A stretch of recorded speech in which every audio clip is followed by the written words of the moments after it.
Welcome to the Benz NightShow episode 17. Kino sabi niyong higala makaigsunan si Benz. Kauban ka ninyo there is the Benz NightShow. Of course, di na ito ikatinga makaigsunan nga nagubot kayron ang United States tungod sa headlines na si US President Donald Trump sa makitabuang kaigsunan nga natakdan man yun. Actually sa kuan pa sa dugay ng kapanahonan nanay mga media sa US ningingon what happens if President Trump contracts the COVID-19. Na nitabo gyud nun makaigsunan ang probag di angay nga itabo. And presidente nga di mo kan og mask because it will just go away by Easter Sunday matud pa niya. Igo ginon kay sana.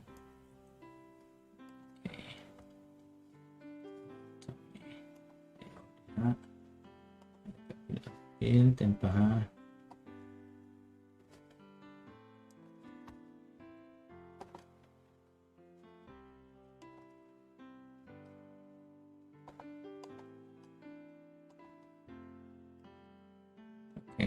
So, ganito pang-adjust mo kay lisod ni kita mo production technician. Kita pag-i-anchor. Sige lang. We can manage. Gimmick naman sa good kay nag-simplify pa ko sa ka scene, sa ka background, wala problem. Gimmick mo sa pakuan.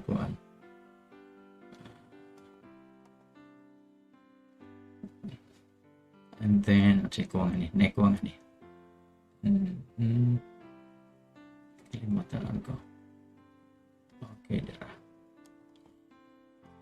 So, kamong nasa YouTube, please proceed to kuan right now. Ayan, wala ko mag-change ang title. Upload. Embed. Stream.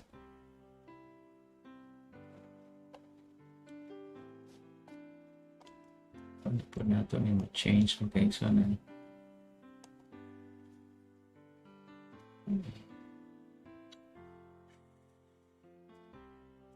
Hindi mag-change ha. Okay. Chat. Okay.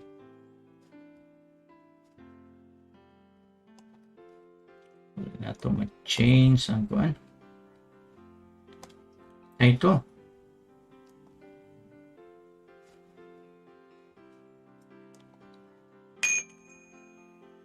Ito na i-change na limutan o change. Title na ni is update events. NightShow.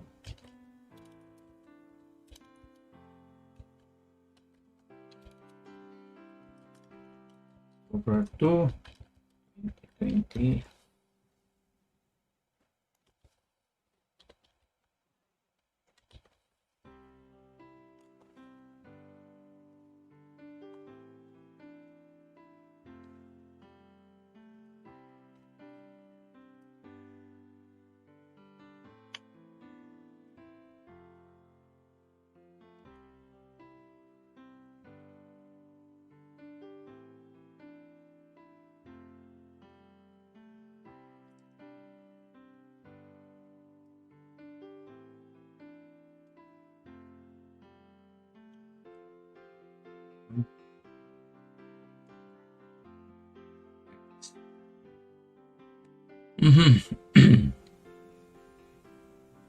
Okay, the Benz NightShow kaigsunan, please transfer to YouTube.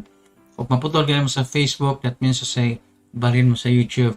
You subscribe to our YouTube channel and post a comment on YouTube. So, manimitabo kung naputol mo kaigsunan.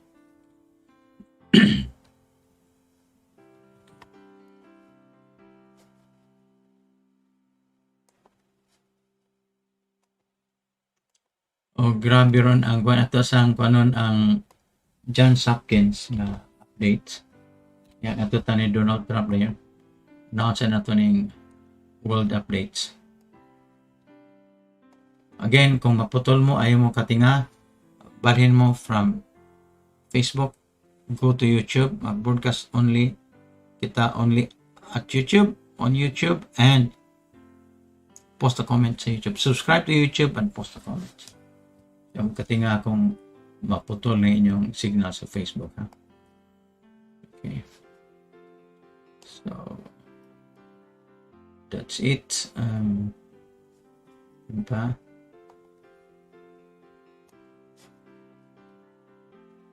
So, see you in YouTube.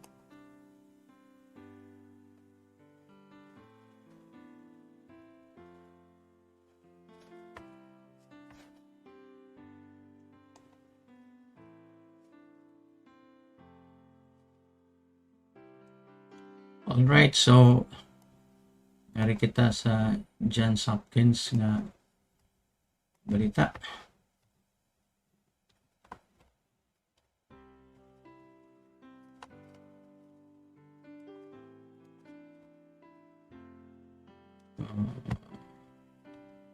Sorry, Chrome. Sorry. Face word chat, night standby, night chat chain.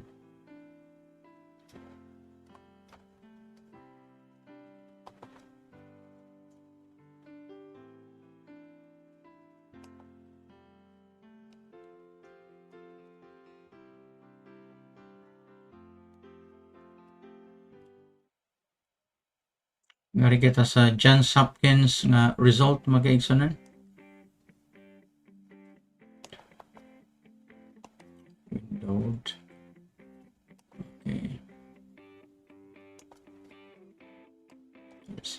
All right.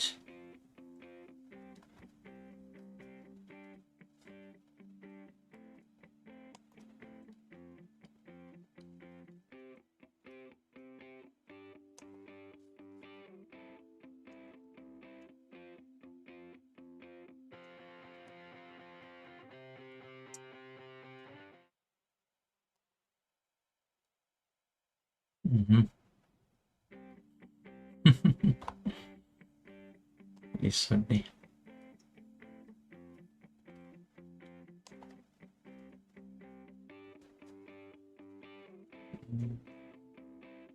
Properties and transform.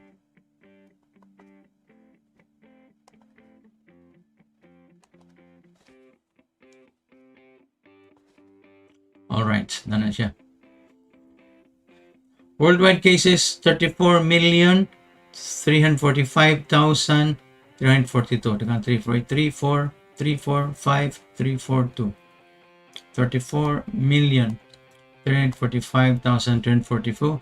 Ang global deaths is 1,023,848.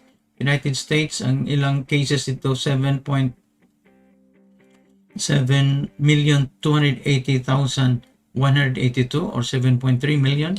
Ang ilang cases sa deaths 207,818 o ang usa ni ka 181, 182 ni si President Donald Trump, 181 First Lady na si Melania Trump. Kuya ito magkaisa na. And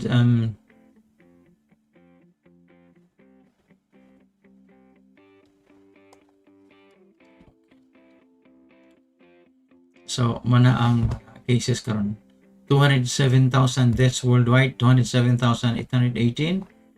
Kanya sorry, sa US 207,818. ang cases sa US 7,280,182. Ang India sunod is 6.4 million. Ang ilang deaths is 99,373. Now, next to the US, 7.3 million cases in the US, 6.4 million cases in India. So, mas lower ang India by 1 million. And second runner-up, first runner-up ang India sa US. And this is unbelievable. I mean, impossible. I mean, we can't believe this happened. It's incredible because the United States has only a population of 330 million. India has a population of about 1 billion. 1 billion in India. United States only 330 million. Ang China, mga 1.2 billion people. So, kung putunaw na to, the United States is only about 3 or 4% of the world's population, yet it contributed 20% of the cases worldwide. Why? Sa minitabo sa USA. Is it a problem with leadership? Diba? Tarang itong nag-under ba niya itong microphone? Buwan na po ni mo-under itong microphone. Under tayo. Okay. Iwan mo itong microphone na ito. Di ba? Diba? This is really crazy. Nga nang itabo na sa United States. Now, anyway, ito sa ning tiwaso ning atong kuan. Pag-summarize. Ang Philippines is at 316,678 cases, 5,616 deaths in the Philippines. Now, the Philippines has one of the hardest lockdown in the world. Economic lockdown, human lockdown, public transportation lockdown. And on May 1, ang cases of Philippines was just about 8,700. September 30, the cases was only about 300,000. Karon October 2, 317,000. Rounded off to 317,000. Ngano man na? Why? Dako kay nang pinuang.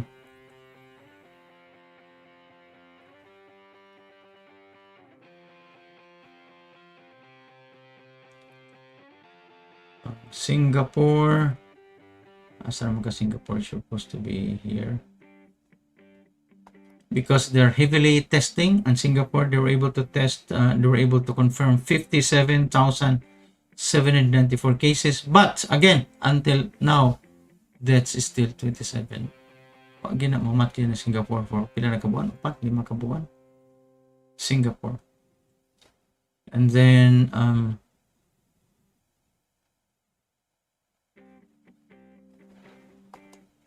South Korea, 23,952 cases.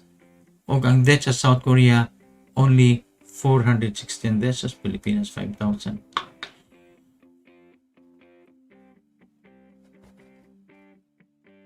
Japan, asa naman ka?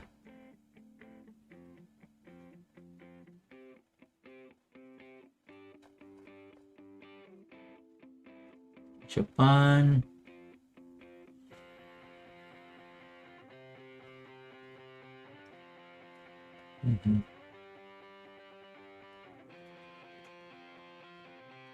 Ako, kita ang Japan. Gaya sa Taiwan. Taiwan, only 515 cases, and deaths only 7 so far. Only 7 so far. Again, we're talking about highly populated metropolitan cities like South Korea, Taipei, Singapore, Hong Kong, Seoul, Metro Manila. But grabe ang deaths sa Japan, only 7. Singapore, only 27. Ano itong lessons that we should have learned? Never learned from this. Okay.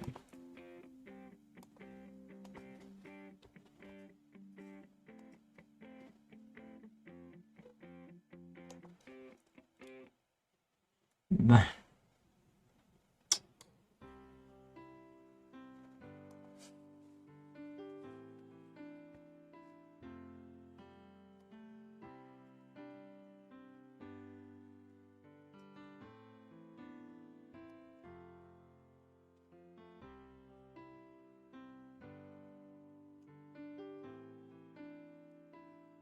Okay, naminato ron si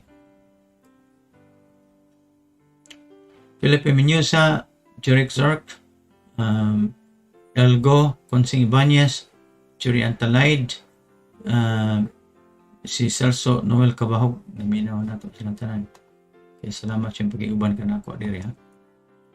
Ang nga rita ni Kuan, uy, flash news mo ito ganina si ano ni? Flash news ganina si Donald Trump.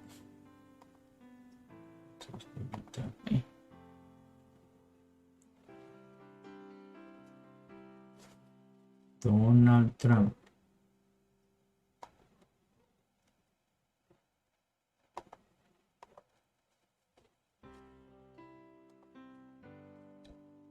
Pili sa Donald Trump yan.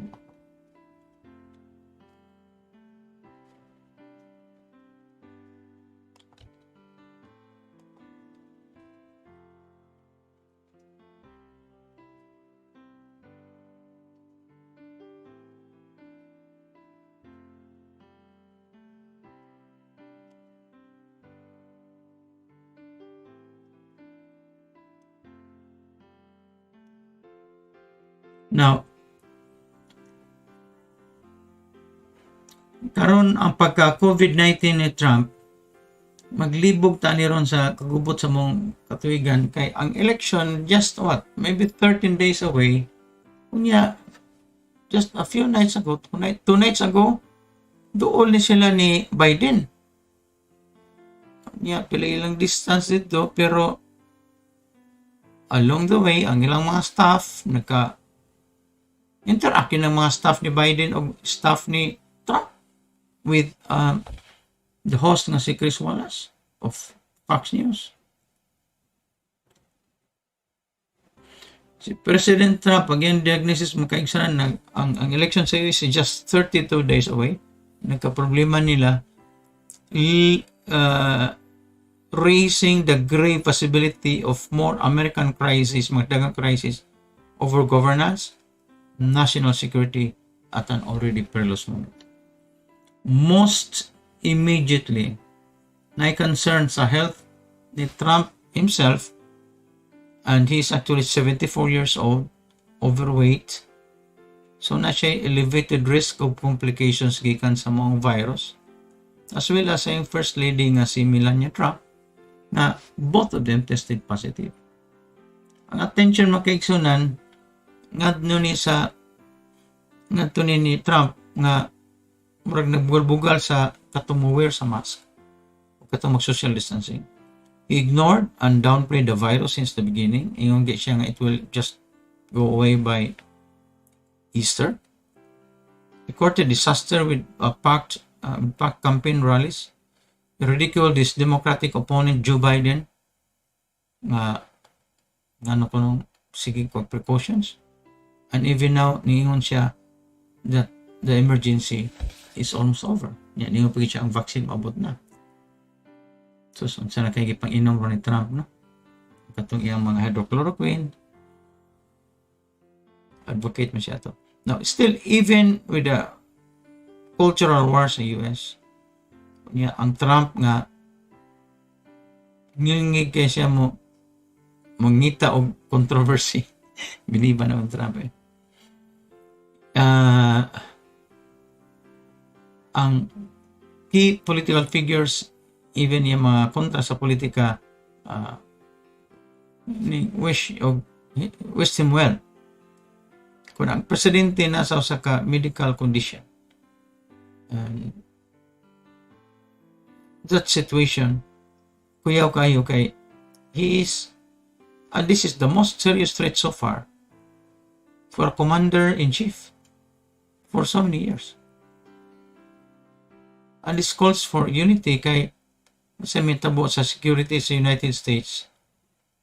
Should the US o gangiyang enemies mo atake or take advantage o mukuan sa potential nga leadership vacuum. Already weak na economy, under pressure, ang stock futures may dip pagyud og 400 points. Yan yung open man karon baka pang pag-open a few minutes ago ang stock market, tanaw na to na. In the news of the president's condition, which followed earlier sa confirmation niya nga iyang assistant nga si Hope Hicks nga nag COVID-19. I just want to say that the end of the pandemic is in sight. Karon siya namin nakuan ron. But Trump's diagnosis underscore karon unsa gini siya ka unsa kadali makatakod, grabe makatakod ning kuana. Unsa ka violent ning mga virus. It takes advantage of any slip in vigilance or negligence na kagamay. Now, remember, ang people na ni security cordon ng President of the United States. Pero unsama na ron nga nakalusot man. So, si Hope Hicks may nakatakod ni President Trump o ni Melania. Si Hope Hicks, ang nakatakod niya, ang katong yung mga nakamit niya sa politika. Katong mga advisors nga gusto mo doon ni Trump. Sa metabo ni Ron o si Trump ma-ICU sa panahon sa election. O karon nga dapat i-isolate siya, di na siya makapangampanya. Trump has mild symptoms of the virus, matud pa sa usa ka White House official. Now, according to people who interacted with the president, he appeared tired but was not downplaying major symptoms. Pero kanang tired maka symptoms ng COVID. Even if he and the First Lady are not seriously affected, medical advice suggests that they should isolate for at least 10 days after symptoms appear. So, 10 days. Yeah, 32 days na lang ang kuan, presidential race. Now, ang pagka-positive ni Trump sa coronavirus is a political disaster sa iyong campaign. Kaya sige like po sige ingon nga, kaya na niya yung vaccine niya. Sige, magkuanta kanang mag-campaign in public o niya close, di ba? Iyang mga close, social distancing. The next presidential debate, why klaro? The next debate is for October 15 dito sa Miami. Kisa may mo o isolated siya. And though Vice President Mike Pence tested negative for the virus kaganina, he has been around top age and the president in the White House that is now a virus hotspot among White House. So there must be doubts that the showdown Mike Pence with Vice Presidential nominee Senator Kamala Harris of California can go on as planned karong next Wednesday night, Tuesday morning na to sa Pilipinas. Isura ni the image of Trump, yung mga entourage nga tangtangon nilang mask before the debates niya, si Trump sorry mga planta without any masks. Another top Republican official, chairwoman sa Republican National Committee o itawag ng RNC, positive po sa coronavirus. Nalagay mga marag 22 kabuk mga ngan na top officials na exposed to Trump.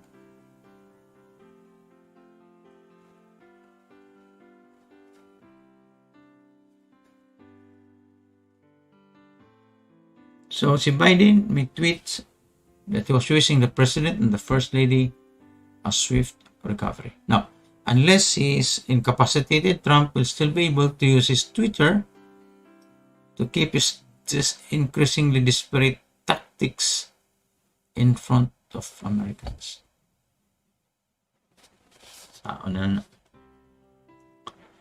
Now, what about the West Wing? Ang ilang campaign or ang public office or press office sa White House?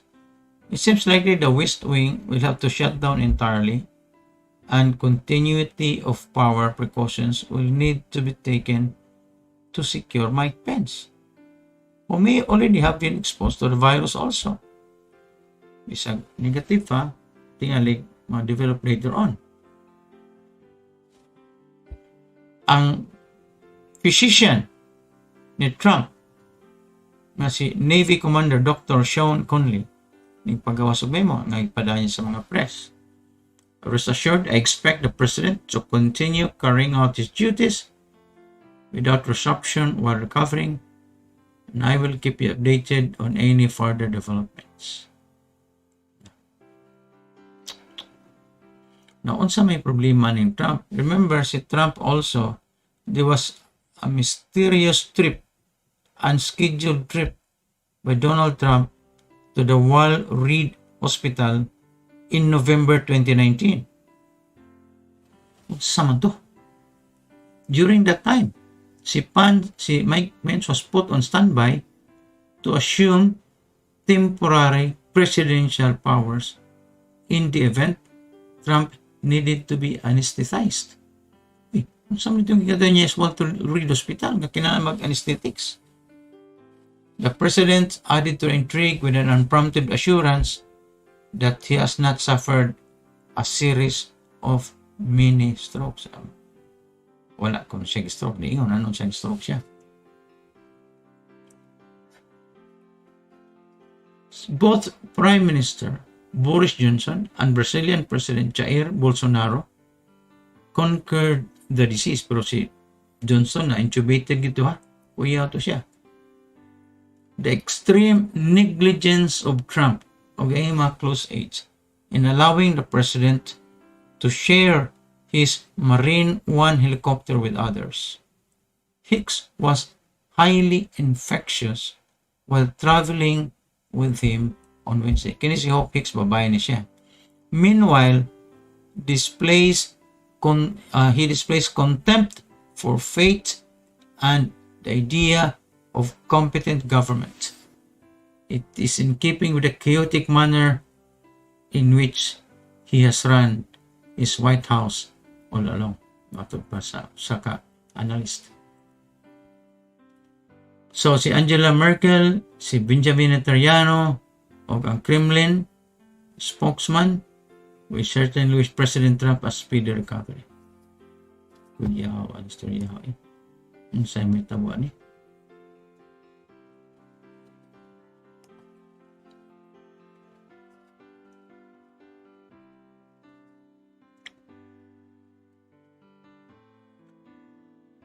Si Vice President Mike Pence o ang iyang wife tested negative. Ang RNC chairwoman nga si Ronna McDaniel also tested positive. Unya, sa laing bahin, ang New Jersey governor nga si Phil Murphy is urging those who attended a Trump fundraiser last night to take full precautions. Full precautions nga, post-precaution na kay ang precaution was before the exposure. Na-expose naman ka sa amin na.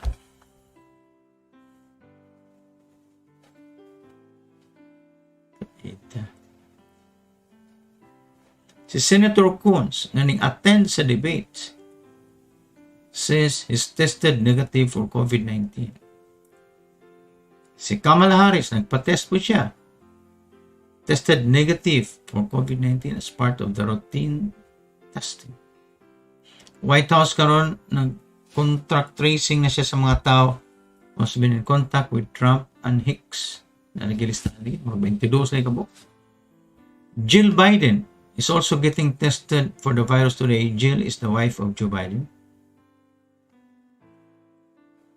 Matod pa sa Osaka White House official, Trump has mild symptoms of the coronavirus. Si U.S. House Speaker Nancy Pelosi was tested this morning for COVID-19, is awaiting results.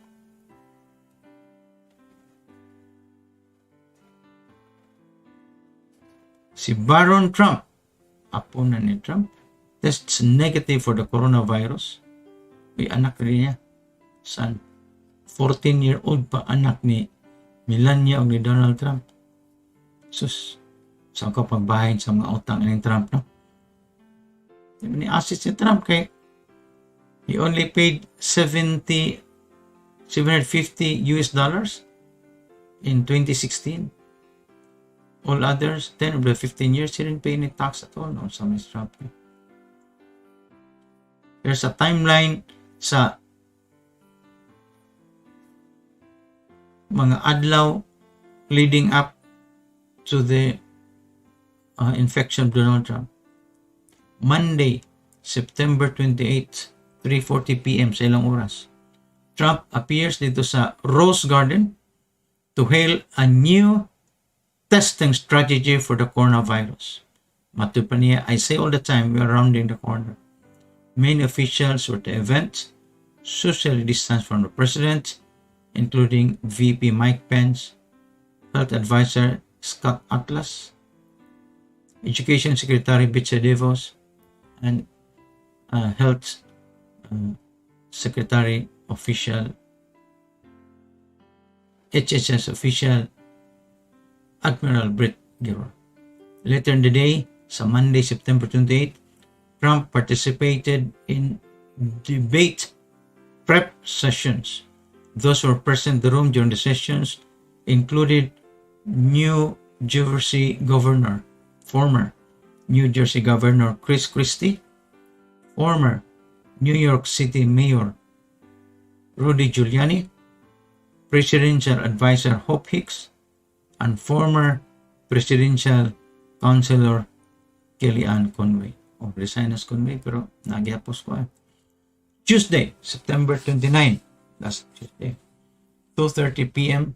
sa Eastern Time dito sa US, New York Time. The President misakay sa Air Force One, airplano ni, alongside the First Lady, headed for Cleveland. Aboard Air Force One were members of his family and advisors. At 4:22 p.m., Trump did a walkthrough of the debate stage without wearing a mask. Still Tuesday, September 29 at 9 p.m. Eastern Time. Again, when you take Eastern Time, just say New York Time. Trump's family arrives in the debate hall without wearing masks, though some photographed themselves wearing masks backstage and posted them to social media. Wednesday, September 30, visit to Minnesota, 3:05 p.m. Eastern Time. Trump departs for Minnesota aboard Air Force One, ang ilang presidential jet. And kauban niya is where U.S. Representatives Tom Emmer, Pete Stauber, and Jim Hagedorn, Hope Hicks, Stephen Miller, Jared Kushner, Dan Scavino, and Mark Meadows. Ayan, 3:05 na Wednesday. 10:20 p.m. Eastern Time, September 30. Trump departs Duluth on Air Force One. On the way home, officials said Hicks began displaying symptoms and isolated in a separate cabin. She's seen declining from the rear steps. Thursday, kagahapon, October 1, fundraisers and testing. Time unknown, Hope Hicks tests positive for the coronavirus.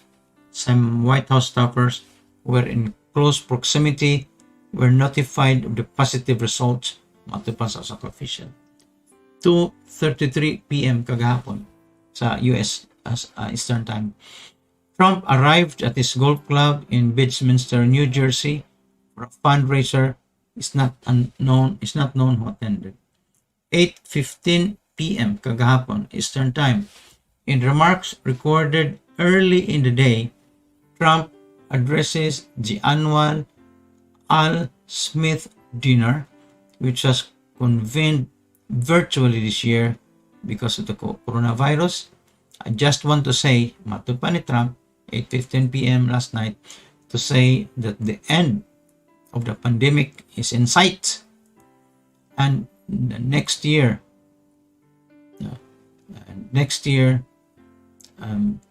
will be one of the greatest years in the history of our country. Kisa namin to diha si Ann's Cupcake, happy birthday from the city of Naga. Celso Cabao, namin na to si Felipe Sidoripa, taga Humanity EVX Trump attorney, para ma-introduce globally ang EVX. Pa, yung mga doktor sa Surigao nga nag-try na silang mga patients. 8:40 p.m. CNN reports that Hicks tested positive for the coronavirus. 12:54 a.m. Trump tweets tonight, 12:54 a.m. So, laon na sa kadlawon. Friday na. Eastern Time. Tonight, at Flotos means First Lady of the United States, and I tested positive for the COVID-19 virus, for COVID-19. We will begin our quarantine and recovery process immediately. We will get through this together. At 1:05 a.m. Eastern Time, the White House releases a memo from the presidential physician, Navy Commander Dr. Sean Conley, saying Trump and the First Lady tested positive. So, and karon mo na siya one timeline, and different offices in the White House are getting contrasting instructions. So, anyway, mo na atong kuan karon mga kaigsunan. Salamat yung pag-iuban ka na. Sorry, I'm sure tomorrow natay daghang mga updates regarding sa kondisyon ni President Donald Trump o First Lady Melania Trump. Thank you. This is episode 17 sa atong October 2, 2020 sa atong Benz Night Show. Salamat sa pagkuban ka na ako. Thank you and good night. Bye-bye. See you on Monday.